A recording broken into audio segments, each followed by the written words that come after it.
Napoli fans around the world, welcome to Napoli Talk. Guys, it's another win for Napoli, and it's an important win because it comes right after the Super Cup win from the team just a few days ago, right after Christmas. So it's one of these things that, it can always go in the wrong direction without you wanting it, because there's the euphoria of the Super Cup, of Christmas. You had too many desserts, you had too many things on Christmas Eve and Christmas lunch.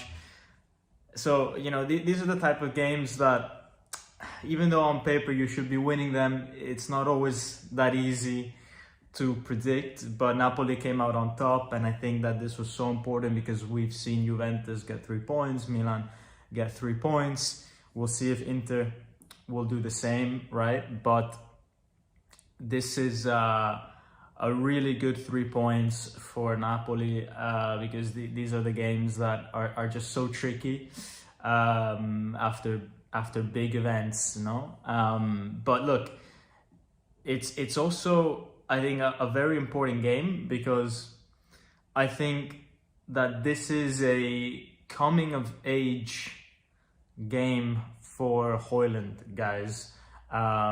So I don't think we expected Hland to be at this level so soon in his Napoli career.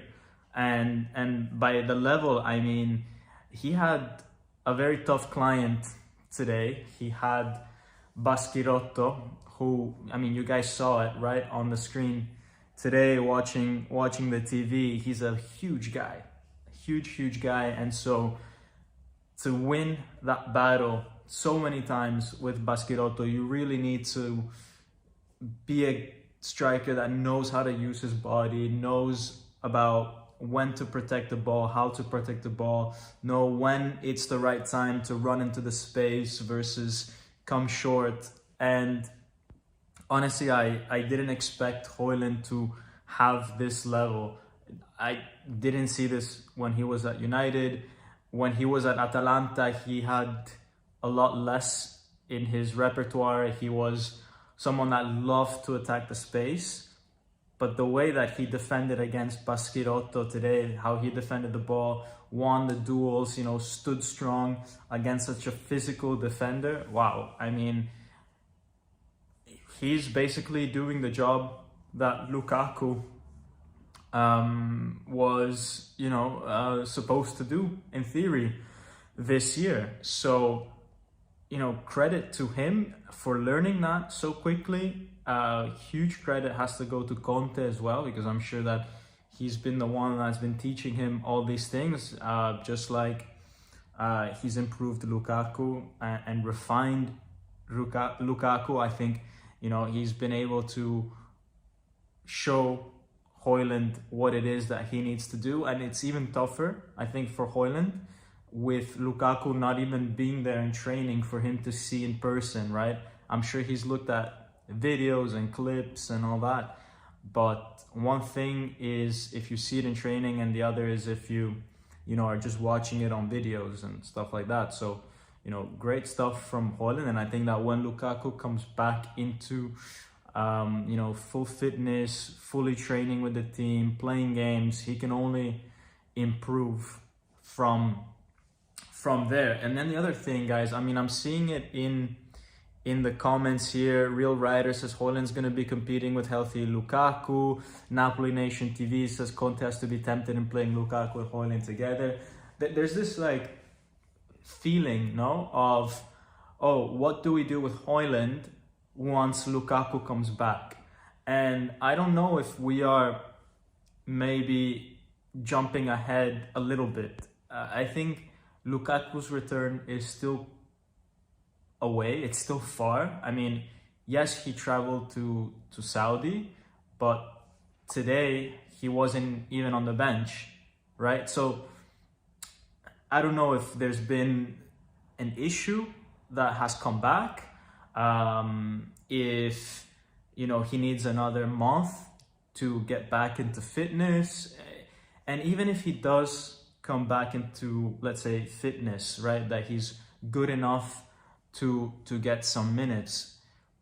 I mean, this is a guy who's not seen the field since August, right? And it might take him a long time to, get into the right mindset, into the right sort of, rhythm. Even though he's physically fit, he might not be in the match mindset, so because those are two very different things, right? You could be physically fit, but then you might not be match fit, which is two different things. And at a certain age, Lukaku is well past his 30s. When these big injuries come, you never really know how that player is gonna come back, if he's gonna be the Lukaku of last year, if he's going to be able to play 90 minutes or play 2 games in a row. So this injury could, I hope not, but it could very well be kind of the start of the end for Lukaku. I mean, I really hope it's not, but it could really be. So then the whole question of, how do we play Hland with Lukaku? We might not even ever need to answer it, because it might be just so clear that Lukaku is not the main guy anymore. In our head, we still have this thing of, Lukaku's our main guy, what do we do? Guys, we have to see, right? We have to see, because it's not clear to me how Lukaku's gonna come back from this injury. So let's see how he comes back. I think we will have a better idea once we start seeing the first 10 minutes, the first 30 minutes, the first 60 minutes of Lukaku, if he is still that Lukaku of last year. And then if the answer is yes, then we can start talking about, okay, how do we play Hland and Lukaku? Because then they are both really good assets to have in the team. But look, there's this other scenario where he comes back and it's like, okay, this guy is ready for retirement, So those are things that could happen. Payment Dadgar says, defense looks better with Dilo and Juan Jesus as they pass better. I want to frame this picture, because I think Payman has been one of the people that criticized Juan Jesus the most in Juan Jesus's career, and have him say that we look better with Juan Jesus. I mean, I understand the context and the message, but it's just quite funny. Apologies if you guys are hearing some bells. There's literally like a church behind me. I'm back in Naples, and there's churches everywhere, bells going off. So apologies if you're hearing some background noise while I'm streaming from my grandpa's living room, actually. Politano, he continues to say, Payman, Politano is as great as right wing, where he can combine fighting with attack. Hland is turning into a top player, and his back heels are top. Lang is poor. Politano, today, I wasn't impressed. Look, I think we have a problem there. We really do have a problem with our wingers, because Elmas literally did nothing today. There was nothing to write home about in Elmas's game. I cannot remember a single time that he touched the ball. Maybe once he carried the ball a little bit, but this is a bit of a problem, right? With that position of, okay, if we're gonna play this formation, clearly we have a striker, and then we have Neres behind him, and then there's another person that should play behind the striker. And right now we have Elmas, we've tried Noah Lang, sometimes it could even be Politano, but none of them really convinced me. And even in this, on the right hand side, this chain between Di Lorenzo, Politano, Neres, it's not it, right? Politano cannot still be our solution. So look, for me, we have to fix something there. We need someone that can defend, that can do all the dirty work that Politano does, but that also provides a bit more going forward in terms of goals and assists, because we cannot just be relying on Neres and Hland. We need at least one more person in the team that's capable of consistently, you know, being a threat. Because right now, guys, the way that it's happened, we got pretty lucky, right? It just so happened to be that there's been games where Hojlund's been, you know, on fire, and there's been games where Neres has been on fire, and thankfully they have been separate games, so that, you know, every game we at least have one person that's on fire and that can propel us to victory. But what happens if, you know, they both have a very good game on the same game, and the next they're both kind of not at their peak? Then who's gonna drag you in that game? You need that third person, I think, just to, you know, have a bit more reassurance. And I don't think we have players in the attacking positions at the moment that can deliver that. Noah Lang's not going to do that. Politano's not going to do that. Elmas is not going to do that. They've not shown that they can do that, and we cannot be relying at this moment in time on McTominay because he's playing deeper, right? So right now our entire attack rests on two people, and as I said, we've been lucky that they've been alternating each other in terms of good performances, and that's been enough with one of them. If both of them are on form, great, we'll probably win 4-0. But if they happen to, you know, sync up and they both don't have a good performance, like today, for example, Neres wasn't so good, then you've got a problem, right? If both Neres and Hojlund are not performing, I just don't see Elmas, Lang, Politano making a real difference. Zarbo is saying maybe Spinazzola can play right wing back and Gutierrez left wing back. It won't provide the goals, but he is one of our better passers. I really like that idea. I think Spina has real quality, and I like how he interprets the role. I think he's a danger going forward, and he's quite good defensively. He's super clean on the ball as well, like really good passing, really good awareness of position. And yeah, I for example think that Spinazzola is, you know, a much stronger player at this moment in time than Politano. Right now, Spina's playing on the left and Politano on the right. I like much more what we're able to do on the left. You know, he seems to be making the right decisions. Politano at the moment is just not making the right decisions. Like, the quality is not there with the final pass, with the corners, with the shooting, but also, you know, the passes are coming 2 seconds late, and it's slowing everything down.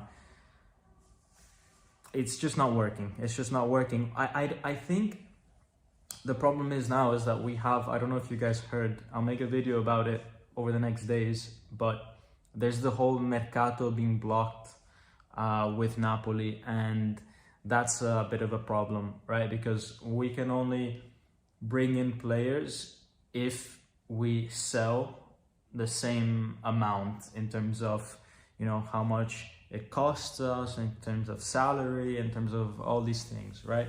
And I'll explain this a little bit better in a separate video, but it means that we can't just go and, you know, buy whoever we want. We have to be very tactical, and we can only buy what we sell. And you know, if the players that we are putting on the table are guys like Mazzocchi, Luca, you know, all these type of guys, well, it's very hard to then do a swap that, you know, brings in real quality.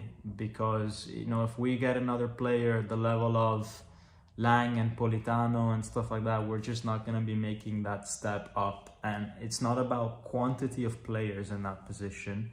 It's about quality now. You know, I think quantity, we're fine on the wings and behind the striker.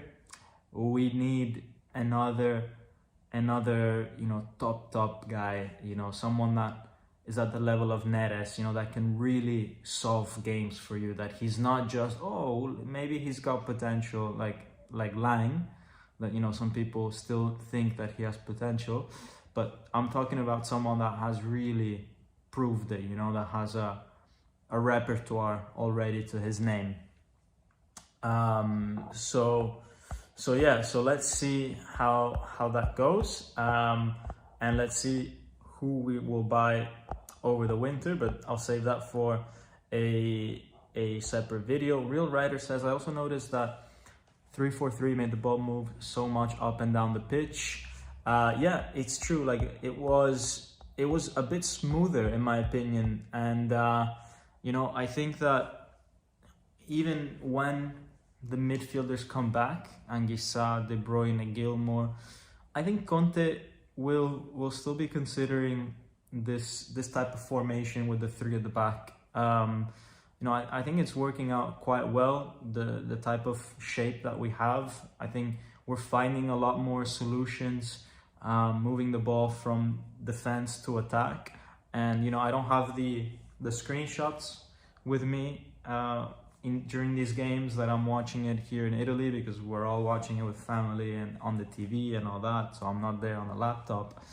But for sure, you know, you can tell that there's a lot more solutions centrally, wide, you know, also the way that Milinkovic-Savic is playing with those long balls to Hland, they're becoming very effective. That's regardless of formation, right? But we just have so many solutions available to us. Yeah, and as Tomata is saying, you know, we look great today. Didn't watch a lot of the second half, but first half looked great. Scrappy goals, but that's the poacher's finish. And yeah, look, I don't mind scrappy goals. I think, you know, every striker, if you look at, you know, any striker who has 100 goals to his name, I can guarantee you 30 of them will be what we define as scrappy. And that for me is not luck. I think that for me is good reading of the game, and you know, it's just part of the game. It's one way to put the ball in the back of the net, and you know, that's why it's so important to, you know, first of all get to those positions of the field. The other thing I want to highlight though is that we should be using a lot more long distance shots. I mean, if you look at Serie A games in general, you'll see that a lot of goals are scored from long distance shots. I was taking a look yesterday, I watched the Torino-Cagliari game, and the goal that the Cagliari guy scored, you know, it's a great individual effort with a shot outside the box. When we played against Udinese, their goal came from a shot outside the box. Neres against Bologna, shot outside the box. Like, this is a solution that literally in the last 4 or 5 games that I've watched in the Serie A, it's always been a good solution, right? And I think we need to use it more. And you know, we got a good result with that against Bologna today.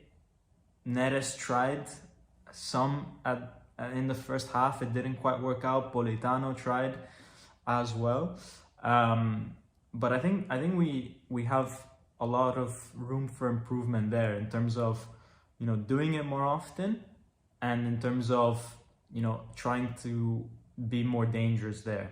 I think we can do a lot more. If you look at how much more the other teams are doing in that regard, I think that's something that we can really work on. And as Lou says, you know, good strikers are instinctively in the right place at the right time. Ivan Spaziano saying happy holidays from Castelvolturno, Mondragone. Yeah, guys, hope you guys all have a great new year wherever you guys are. You know, I'm in Naples these days, and they're also showing the Super Cup trophy on in the city center, and who knows, maybe tomorrow I will go check it out, and if I do, I'll definitely record something for you guys, maybe put it as a story on Instagram and show you guys how that trophy looks in real life. Let's see. Tariq 4505 says, what about Manu? I think Man United is considering a loan. So I don't know about Mainu, you know, like a loan deal is definitely something that Napoli could do in this January transfer market, considering the limitations that we have. I'm not convinced of the player. I have a feeling that Mainu, first of all, doesn't want or doesn't see Napoli as a destination. He sees it as a trial of a few months just to prove Man United wrong so that he can go back to Man United and have a career there at Man United, which is very different from what McTominay and Hland wanted and decided to do. McTominay obviously came for a fixed fee, like a full transfer, right? Whereas Hland, actually, he didn't want to come to Napoli unless Napoli put in the contract the obligation to buy, because he said, I don't want to just go to Naples, play for a few months, and then be shipped back to United. You know, I want to be part of a project that believes in me. I want to have a future at a club where I go to, because in that case, the manager, will play me more if there's this, possibility of me staying at the club. And so they came with a different mindset. They came with a mindset of, okay, I want to make it work here because this is going to be my home, or I want this to be my home for the next few years. Mainu is coming with a bit more of a personal agenda. I mean, those were also personal agendas, but personal agendas that fit Napoli's long-term future. Mainu, I think, is more of a type of guy that says, okay, I want to come to Naples just because I'll be part of a similar storyline to McTominay and Hland, and then I'm going to leave you guys hanging and go back to United. And honestly, I'm not a huge fan of that, because let's imagine he plays well, even if he plays well, then it's not something that you can build off for next year. And I think Napoli is in a position where we should be building a team that can work for the next few years, that we should be bringing players that have 2-3 years at least of a future into this club. Otherwise, we are just wasting time, really. So yeah, I'm not fully convinced that this is the right decision for us. And apologies if you're hearing the bells again. This is incredible, no? The bells go off again in the space of 20 minutes of me being live. So if you're hearing them, sorry guys. I live literally next to a church here in Naples. Or when I don't live in Naples, but when I'm here in Naples. Vincenzo Bertillo says, only want players who see Napoli as a destination, especially now in this current cycle. Exactly, man, exactly. Pellegrini is a name, and Laurente is another name that, has been in the comment section right now. And look, I really like Pellegrini. I think he is a top player that I think in Rome, he's felt the pressure a little bit too much of being this kind of like homegrown talent. And I think that's not easy. I think it's not easy to express yourself in the city where you're from. And I think that moving away from that environment can unlock a little bit more from Pellegrini. I think he's the type of player that would play well in our midfield. Like, we've got highly technical players. He's another technical player. And most importantly, guys, I think what Pellegrini can bring to Napoli is a bit of set piece danger, because right now, as our corners, our free kicks, all these things, like, we are wasting all those chances, guys. We're wasting all those chances because no one in our team, literally no one, is capable of even doing a corner, let alone a free kick. I mean, today, how many times did Politano waste a corner? How many times did he hit the wall from a free kick? I mean, we had one free kick, so he hit it once, but still, I mean, dude, that happens every time. I think the last free kick that we scored was with Raspadori, who's not here anymore. So I think Pellegrini, whilst he's not this, you know, he's not this incredible player, if you are in a game where he's on the field and you get a corner, you get a free kick, all of a sudden, you know, you actually have a chance to score. So I think that's something that needs to be taken into account. So yeah. Because look, in the end, a team of 24 people, I think we always have to think not just about the individual player and that person's qualities, but we have to think about how that player or how the qualities of that player fits within a team of 24.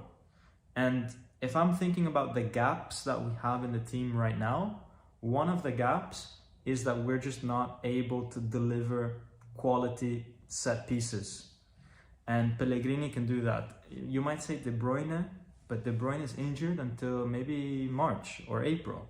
And De Bruyne is maybe gonna play, you know, the last 2 months, 1 more year, and then maybe that's it, right? Whereas I'm thinking about a player that can be here for 3-4 years at least. So yeah. I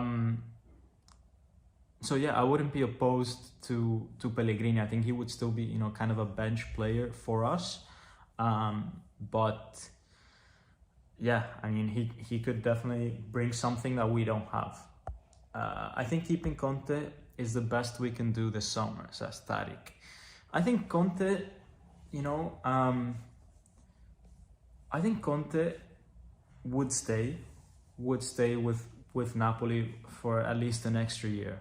I think the critical point was this summer, but I think once he's decided to, because why am I saying that? Because this summer he won the Scudetto and he could have left as a champion, and you know, he could have then always been, you know, that guy that left at the highest possible point. And you know, some people like to do that. They like to leave at the highest possible point.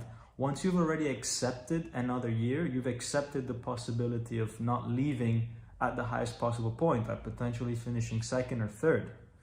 And you know, so now that we know that he's open to that possibility, then I think that it's much easier for him to commit even more, because yeah, either it's again like last year that we win the Scudetto and then, you know, he's already convinced himself of staying even after winning, or we finish second or third or fourth or whatever, and you know, like in the end that would give him even more motivation, right, to go again and finish off on a high the third year.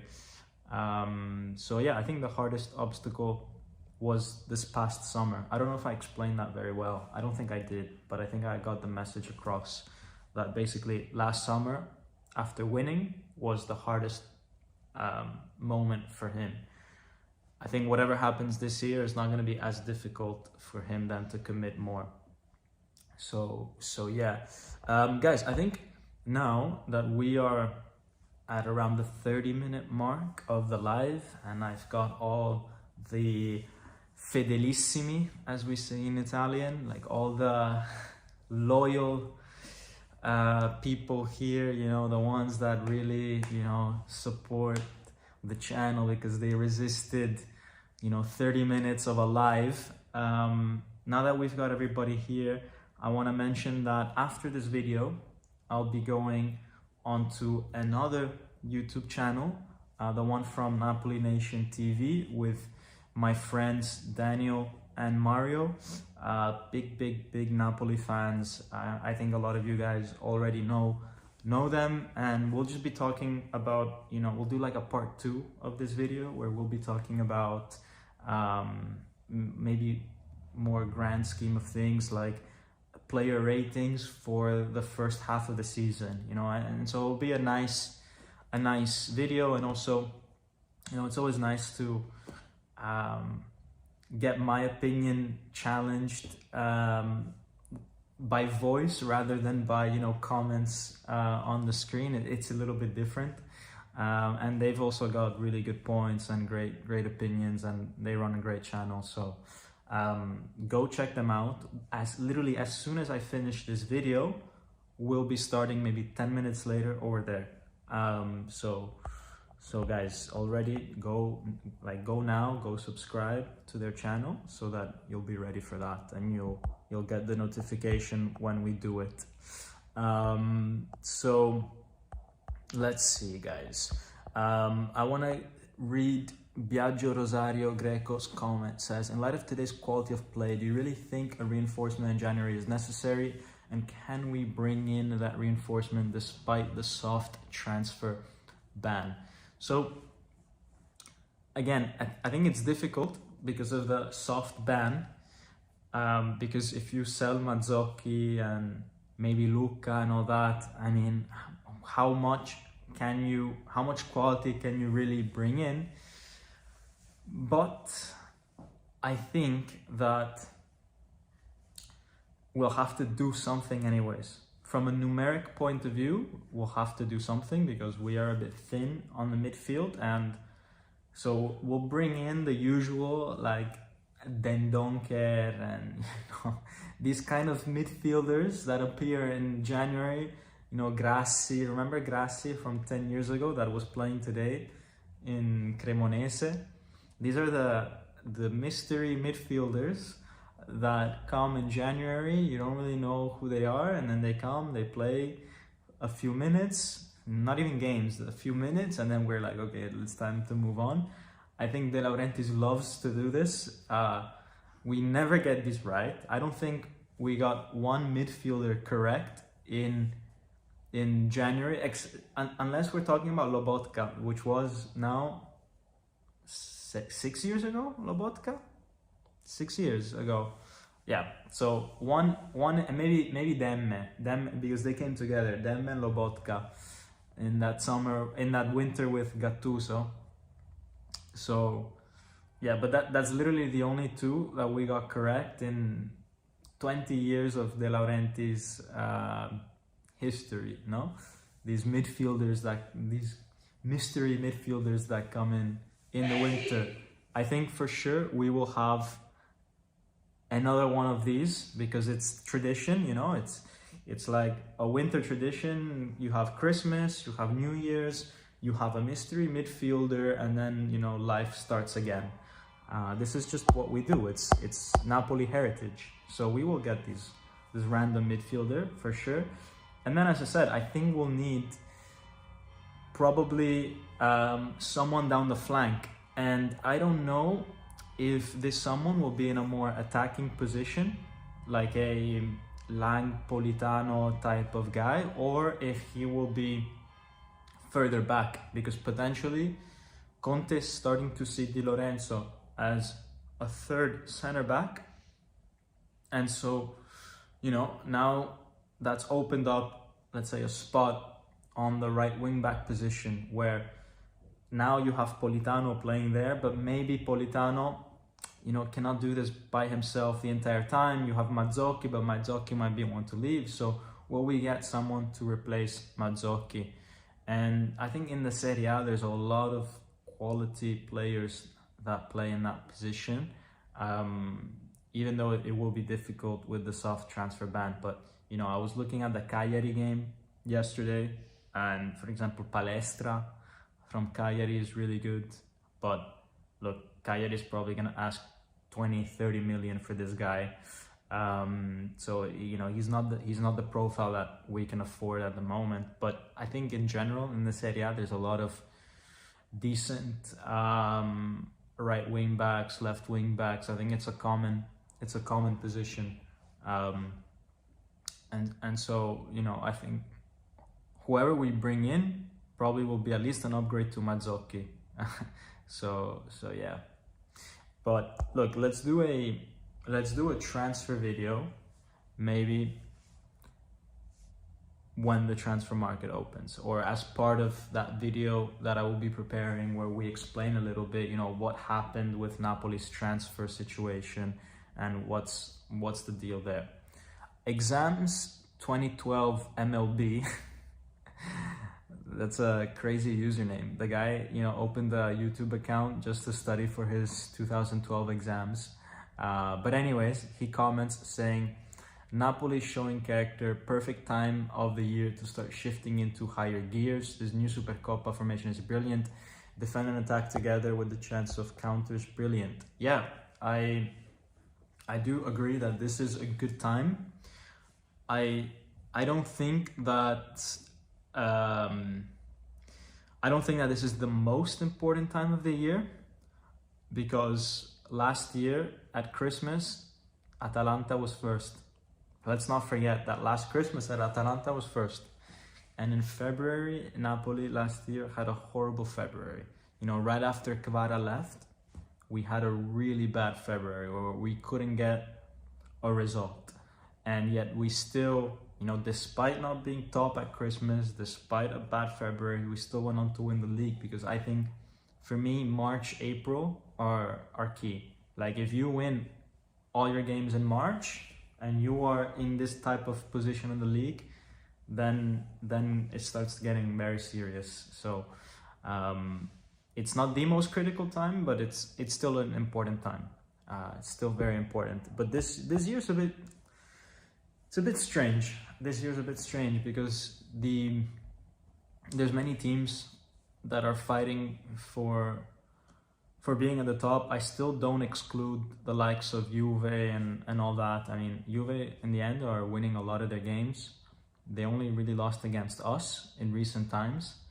So there's so many teams out there. You don't even know who is gonna be the biggest rival come the end of, you know, the last 3 games. If there's gonna be one team or 5 teams that you're fighting against, and we will all be taking points off each other. So it's a very different championship. You know, you don't know if it's Milan, Juve, Roma, Inter that you have to watch out for, maybe all of them. Yeah, it's a very interesting one. What are the chances of winning this year? Says Matteo Taddei. Chances of winning this year, guys, I'm gonna say 25% as of now. I'm giving us, Inter and Milan, all 25%, and then Roma and Juve, I'm gonna give them 12.5 each. Quick maths. Let's see. Yeah, guys. So this is a little bit what I think. Now let's go back to the Cremonese game before, like, we call it a day. Let's go back to the Cremonese game. I just want to give maybe a few more player ratings to the match that we just saw. So we talked about Hland. So for me, 8 out of 10 for Hland. You know, right time, right place. 2 goals with his right foot. I mean, the guy is ambidextrous as well. He's very promising striker for the future and the present as well. Elmas, 5, inexistent today. You know, really not utilizing his chances as a starter to the maximum. Politano, I'll give a 6. You know, not bad in terms of effort that he put in. Somehow the first goal was also thanks to his cross into the box, but lacked any real quality, I think, overall.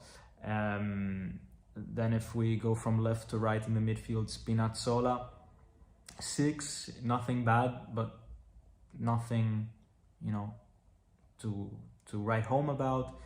The 2 that I liked a lot were Lobotka and McTominay. I think they did very well against the 5-man Cremonese midfield. They bossed it. So for me, both of them get a 7.5.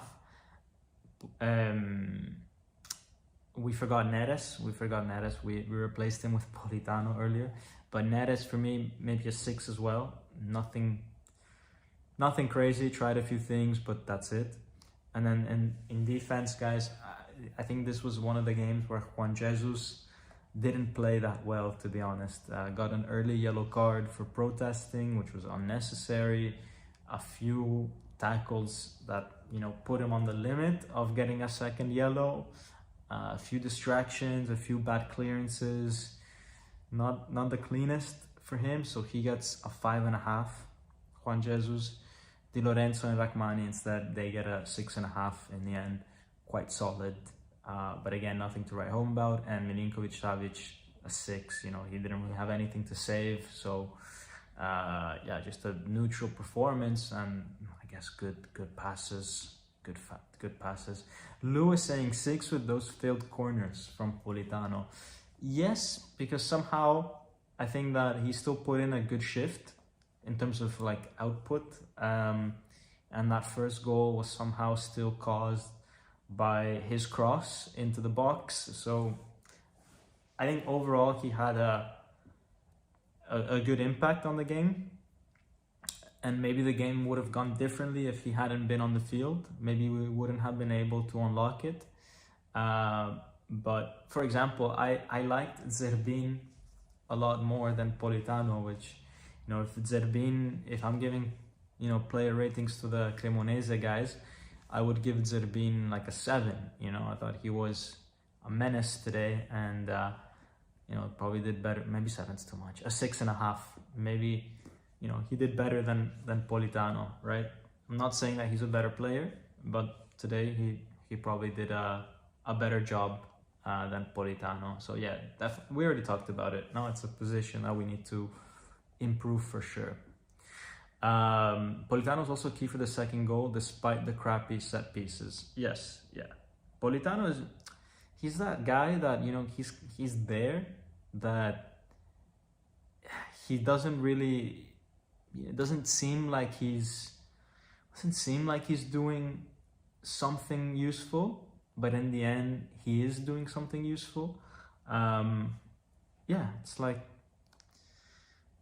it's just the way Politano is, I mean, we know what he's like. He's been here for ages now, and that's why coaches keep putting him on the field.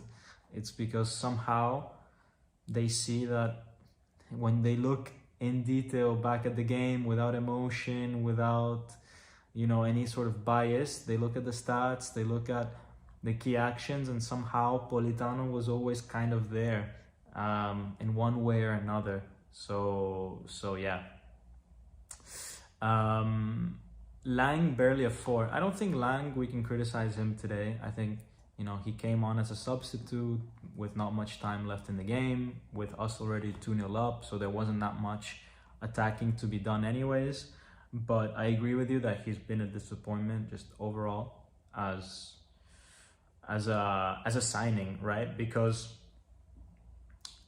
I mean, he scored 1 goal for us. We're in 2026 now in the next game. So, half a season, 1 goal, not good enough. Not good enough from Noah Lang. And just, you play him against teams like Cremonese, which, it's like an average team, and he doesn't make a difference. I'm pretty sure if you were to put Kvara on against Cremonese, he'd be making something happen in 20 minutes. But, Noah Lang hasn't done that. So, he's not that type of player. He's not that type of guy. So yeah, and I get a feeling that, I think I mentioned it in preseason, when I watched the first preseason games, I get a feeling that the players are not really passing the ball to him. I don't know if you guys are feeling or getting that same sense, but I feel like when they pass the ball to him, it's really because, there's no other option. But I'm not getting a sense of, okay, let's give the ball to Lang and let's see what he does, even though I had other options, I just don't get that feeling, which is something that maybe you would do if you had a guy like, for example, Kvara, like last, 2 years ago, we would give him the ball regardless of what position he was in, and then we wait for him to do something. And Lang is not that type of guy. He's not that type of winger that can create things for you. But yeah, look, I think we already spoke a lot about him. You guys already know what I think, but he's definitely, not delivering versus the expectations. So yeah, Matthias Bifani is also saying that in the comments.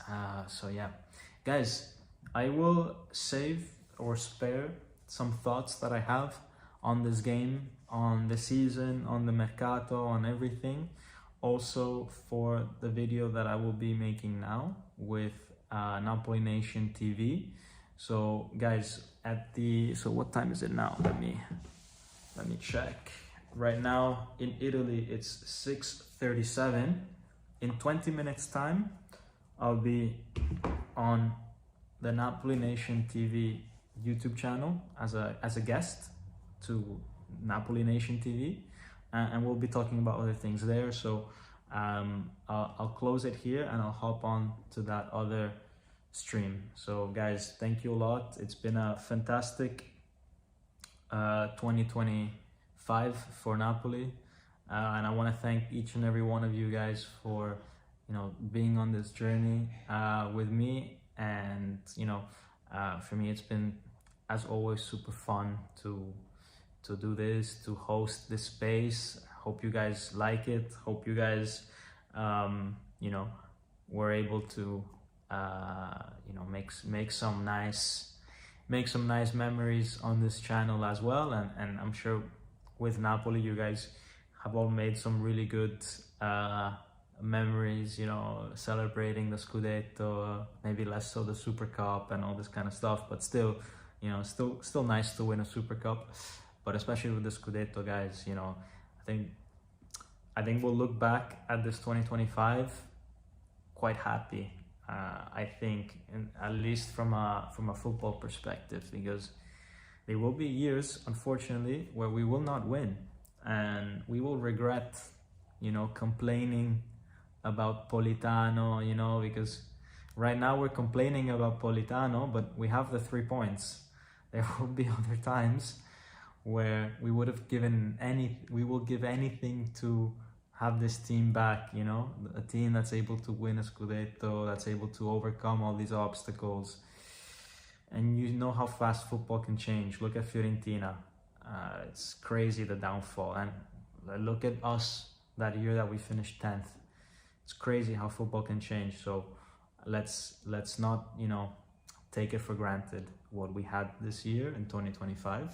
And yeah, that's just the message I want to leave you guys with. It's that, take a moment to think about it. So yeah, and maybe cop yourself a new Napoli shirt like I did for Christmas. Well, I didn't get it myself, I got it as a gift, but it's one of these nice pieces of merch to remind us that we won a Scudetto this year, which is always nice. Anyways, guys, see you in 20 minutes on Napoli Nation TV. As always, Forza Napoli sempre. Ciao.